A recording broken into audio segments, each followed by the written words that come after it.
చేస్తారు. మీరు ఎవరి గురించి పాజిటివ్గా మాట్లాడారంటే వీళ్ళు డబ్బులు ఇచ్చుంటారు, వాళ్ళ గురించి తిట్టారంటే వీళ్ళు డబ్బులు ఇచ్చుంటారు అన్న మాటలన్నీ వినిపిస్తుంటాయి కదా. ఎప్పుడన్నా అలాంటి ఆఫర్స్ వచ్చినాయి? ఆఫర్స్ వచ్చాయి నేను అసలు అసలు కేర్ చేయను బ్రో. ఎందుకంటే జెన్యూన్గా నీకు కూడా తెలుసు నా బిహేవియర్. నేను అసలు డబ్బులు లెక్కే చేయను. నేనే 10 మందికి ఇస్తుంటాను. నాకు ఒకడు ఇస్తానంటే ఇప్పుడు ఒకడికి ఇగో హట్ అవుతా బ్రో. ఒకటి 10 మందికి హెల్ప్ చేసి 10 మందికి డబ్బులు లెక్క చేయనోడు వాడు వచ్చి నాకు ఇస్తానని నాకు కాలదా ఎవరికైనా కాలదే ఈడే నాకు ఇచ్చేదని. నేను అట్లా చాలా ఒక 2-3 చెప్పింది నేనే నీకు ఇస్తానన్నది కూడా ఉంది. అంటే కాలద్ది ఈడ అంటే డబ్బులు ఇస్తే అంత చీప్గా కనపడుతున్నాం మనం అని. ఎందుకంటే ఎవరు డబ్బులు ఇస్తే మనం ఎన్ని రోజులను పొగుడుతాం బ్రో. అక్కడ విషయం లేకుండా పొగిడితే నీ ఫ్యూచర్ నీ లైఫ్ ఇది. ఛానల్ ఎత్తేసిపోతావా? మన ఐ డ్రీమ్ ఛానల్లో ఒక డబ్బులు ఇస్తే వాడిని పొగుడుతూ కూర్చుంటారు. ఛానల్లో ఏముంటుంది ఇక అట్లా ఉండదు కదా. ఏదైతే అనిపిస్తుందో అది చెప్తేనే నీకు ఫ్యూచర్ ఉంటుంది. ఆడిచ్చే 20,000కి కంటెస్టెంట్కి ఎంత వస్తుంది బ్రో? పాపం వాళ్ళు ఎంత కెరీర్ ఇప్పుడు బిగ్ బాస్కి వెళ్తున్నారంటే కెరీర్ సెట్ కాని వాళ్ళు వెళ్తారు మోస్ట్లీ. అలాంటి వాడు డబ్బులు ఇచ్చి ఎంత ఇచ్చి కొంటాడంతే. ఒకటో ఎపిసోడ్లో పొగుడతాం, 100 ఎపిసోడ్లో పొగడగలుగుతామా? సో కరెక్ట్గా ఏ ఎపిసోడ్లో నెగిటివ్ చేస్తే వాడు అడగడా డబ్బులు తీసుకున్నావు నెగిటివ్ చేస్తామని వాడికి ఏం సమాధానం చెప్పాలా? అది ఇంపాసిబుల్. ఎవరికి డబ్బులు ఇవ్వరు, ఏ రివ్యూలు డబ్బులు తీసుకొని రివ్యూ చేయరు. కానీ పర్సెప్షన్ వేరు ఉంటుంది. బిగ్ బాస్ షోనే 100 మందికి 100 రకాలుగా కనపడుతుంది కాబట్టి ఆదిరెడ్డికి ఒక రకంగా కనపడుతుంది, దిస్ ఈజ్ ఫనీకి ఒక రకంగా కనపడుతుంది. కాబట్టి ఒక్కొక్కరు ఒక్కొక్క యాంగిల్ చెప్తారు. అంతకుమించి ఏమి లే. జనాలు ఏమో తిడతారు బ్రో, జనాలకు కూడా వేరే యాంగిల్ కనపడింది కాబట్టి మనల్ని తిడతారు. తిట్టడం అంటే అది క్రిటిసైజ్ చేస్తారు, అది తప్పు ఏం లేదు. కానీ కొంతమంది పర్సనల్గా వెళ్ళి తిడతారు. నన్ను తిట్టడమే కాదు కంటెస్టెంట్స్ కానీ పర్సనల్గా తిట్టే మూర్ఖులు ఇంక వాళ్ళు సైకోలు అంతే. మొన్న ఏదో కారు అద్దాల బాల్ ఉంటారు చూడండి ప్రశాంత్ పేరు అని చెప్పి, అలాంటి సైకోలు ఎలాగైతే ఉంటారో వేరే వాళ్ళ ఫ్యామిలీస్ని తిట్టేటప్పుడు బ్రో ఒక నేను అమ్మాయిని తిట్టేటప్పుడు అడిగి వాళ్ళ అమ్మ గుర్తొస్తే ఎందుకు తిడతారు బ్రో? నేను ఎవ్వరిని తిట్టాను బ్రో. ఎందుకు తెలుసా? నాకు మా అమ్మ అన్న మన అంటే ఇష్టం.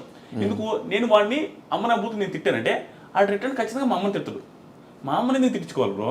నాకు ఆ ఫీలింగ్ ఉంటుంది, ఆ ఎదలకు ఉండదు. పర్సనల్గా నేను నా లైఫ్లో ఎవరిని ఏమన్నాను బ్రో. ఆఫ్ స్క్రీన్ అన్నాను, ఆన్ స్క్రీన్ వీడియోలు కూడా అన్నాను. ఎందుకంటే నాకు ఇష్టం ఉండదు బిగ్ బాస్ రివ్యూస్ అయితే. కానీ కారబ్దాల గురించి టాపిక్ తీస్తే ప్రశాంత్ ఇష్యూలో మేము ప్రశాంత్తో ఫైట్ చేసింది, ప్రశాంత్ మాతో ఫైట్ చేసినప్పుడు లాస్ట్లో మీరు ఒక వీడియో పెట్టి ఈ విషయం మీద క్లారిటీ అని చెప్పి ఒక వీడియో పెట్టారు. మాకు నిజంగా అర్థం కాల, ప్రశాంత్కి సపోర్ట్ చేశారా ఇటు మాకు సపోర్ట్ చేస్తున్నారా అనేది క్లారిటీ లేదు. ఒకసారి నాకు ఆ క్లారిటీ ఇచ్చేస్తే ఎవరికి సపోర్ట్, అక్కడ ఎవరికి తప్పు, ఎవరిది తప్పు కాదు, క్లారిటీ ఇచ్చేస్తే నాకు కూడా హ్యాపీగా ఉంటుంది. ఇంటర్వ్యూ చేసి మేము ఎక్కడ చేసాం? మేము తన గేమ్ గురించి మాట్లాడితే తను నెగిటివ్ చేసినట్టు. గేమ్ గురించి మేము ఎక్కడ మాట్లాడలేదు, స్టోరీస్ పెట్టాం, గేమ్ గురించి ఎక్కడ మాట్లాడలేదు. మేము చెప్పింది మేము ఆ రోజు ఫీల్ అయిన విషయం చెప్పాం. ప్రశాంత్ జెన్యూన్ గానే గేమ్ ఆడాడు కానీ ఆ రోజు మేము ఫీల్ అయిన విషయం మాత్రమే పెట్టాం. డైరెక్ట్ చెప్తాను, ఫీల్ అయ్యారు అన్నారు కదా, ఆ రోజు వీడియోలో కవర్ చేయలేదు. కానీ యాంకర్ శివబ్రో ఉన్నారు కదా యాంకర్, ఆయన బిగ్ బాస్ కంటెస్టెంట్. ఎంతమందికి ఇచ్చారు ఇంటర్వ్యూలో? ఆయన ఎవరికి ఇవ్వలేదు. మరి ప్రశాంత్ ఎందుకు ఇవ్వాలి? శివ ఇవ్వకపోయినా అడిగిన వాళ్ళందరికీ ప్రాపర్గా ఆన్సర్ చెప్పాడు. ఇప్పుడు ఇవ్వదలుచుకోలేదు, అగ్రిమెంట్ ఉందని కొంతమంది చెప్పాడు. అబద్ధమైనా అవ్వచ్చు, అగ్రిమెంట్ ఉందండి నేను ఇవ్వలేను అని చెప్పొచ్చు, లేకపోతే ఇంకోటి ఏమైనా చెప్పొచ్చు, రేపిస్తే ఎల్లుండి ఇస్తే నెక్స్ట్ వీక్ ఇస్తుందని చెప్పొచ్చు. అంతేగాని మా పొలానికి రా ఇలాంటి మాటలేం శివ మాటలు. ఒకవేళ మాట్లాడితే శివది కూడా తప్పే. ఓకే, నేను అదే డీలింగ్ నేను అది చెప్పాను. నేను కూడా నా వీడియోలో నేను ఇప్పుడు ఆ వీడియో క్లారిటీ ఇస్తాను. నేను ఆ వీడియోలో కూడా చెప్పింది ఏంటి, ప్రశాంత్ మీడియా వాళ్ళు ఏదైనా నిజంగా ఏదో ఒక బూత్ తిట్టారనగా ఆ తిట్టునుంటే తప్పే అని చెప్పా. కానీ దానికి ప్రూఫ్ లేదు. నాకు ప్రూఫ్ ఉన్నట్టే మాట్లాడేవాడిని. అదేవిధంగా ఇది కూడా చెప్పాను, నేను న్యూట్రల్గా చెప్పాను, మీకు అనిపించవచ్చు, ఉన్నది చెప్పా.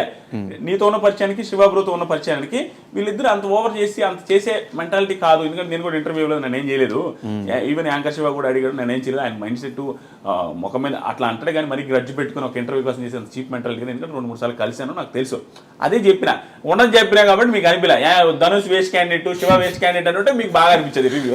కానీ అది కాదు. కానీ నాకు ఆ వీడియో పర్టికులర్ ఆ వీడియో చూసిన తర్వాత ఆదిరెడ్డి ఏమన్నా రివ్యూస్ కూడా న్యూట్రల్గా చెప్తాడా, అటు కర్ర విరగకూడదు పాము చావకూడదు అనే సామెతను ఏమన్నా బాగా పట్టుకుని ఉన్నాడా అని ఒక అనిపించింది. నిజమేనా? అది నిజం కాదు బ్రో. ఏంటంటే ఎవరు అవుతున్నా కాదన్నా అంటే నేను ఓవర్గా చెప్పుకునేది ఏం లేదు. నేను అసలు ఎప్పుడు చెప్పుకోను. నేను ఎప్పుడైనా నా దగ్గర టాలెంట్ లేదని చెప్తాను, నాకంటే బాగా రివ్యూస్ చెప్పుకోవాలని చెప్తాను. కానీ నా అదృష్టం కొద్దీ జనాలు అభిమానిస్తున్నారు కాబట్టి టాప్ రివ్యూ ఛానల్ ఎక్కువ వ్యూస్ వచ్చేది మందే. సో నా రివ్యూస్ని అందరూ చూస్తుంటారు కాబట్టి ఏది మిస్ చేసినా నన్ను వేసుకుంటారు. అది తెలుసు కాబట్టి నేను ఏది మిస్ చేయను. అది ఏది మిస్ చేయకుండా చెప్తున్నప్పుడు ఏమనిపిస్తుంది అంటే అన్ని యాంగిల్స్ కవర్ చేయడం వల్ల న్యూట్రల్ అనిపిస్తుంది. ప్లస్ కర్రా విరగదు పాము జావదన్న ఫీలింగ్ వస్తుంది. దానికి నేను ఏం చేయమంటారు, నేను అన్ని యాంగిల్స్ కవర్ చేస్తా, 2 వైపులా మాట్లాడతా. సో ఓవరాల్గా ఈ సీజన్ 7 రివ్యూస్ ఎలా అనిపించినాయి బ్రో? మొత్తం డ్రామా, మొత్తం బిగ్ బాస్ అయ్యేంత వరకు ఒక డ్రామా, అయిన తర్వాత ఇంకో డ్రామా. అదే అడదాం అనుకున్నా బ్రో. నాకు రివ్యూస్ వచ్చారు బ్రో. సింపుల్గా ఈ 6 సంవత్సరాల రివ్యూస్ 6 సీజన్ రివ్యూస్కి నాకు వచ్చింది 3 లక్షల సబ్స్క్రైబర్లు అయితే ఈ సీజన్గా 3 లక్షల కంటే ఎక్కువ వచ్చారు సబ్స్క్రైబర్లు. ఈ 6 సీజన్స్ మొత్తం మీద వచ్చిన డబ్బులకి ఈ సీజన్ అంత డబ్బులు వచ్చినాయి. ఒక్క స్టేట్మెంట్స్ చెప్పిన అది చాలా హ్యాపీ నాకు. దాని వరకు అంతే స్ట్రగుల్ ఉంది, అంతే కష్టం ఉంది, అది అంత పక్కన పెడితే మీరు అడిగారు చూసారా డ్రామా అని.